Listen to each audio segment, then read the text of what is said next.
On ne veut pas entendre que porter une croix, donnez-moi la signification de porter une croix. Moi, ma mère est arrivée en France en 1900. Non, mais il faut connaître l'évolution de la société. Moi, ma mère est arrivée en France dans les années 60.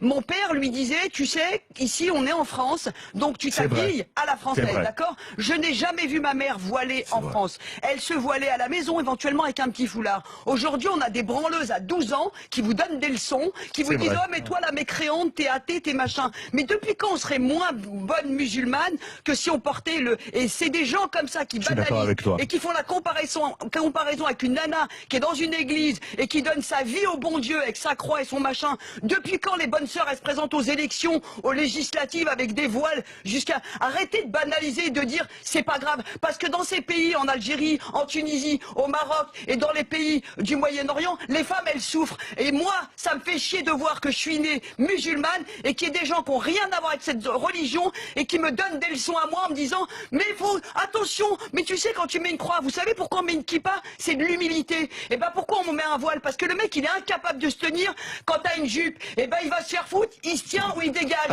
Non mais c'est bon, non, mais on va arrêter le cirque maintenant. C'est bon, Zora, parce que ça commence à bien faire de tout mettre au même niveau. J'ai vu l'islam progresser, l'islam politique, et vous êtes en train de le laisser rentrer ici sous des prétextes, voilà, de bobo. Ouais mais eh ben fous ta femme en voile et puis tu verras si c'est bien. Non mais ça commence à m'énerver tout ça.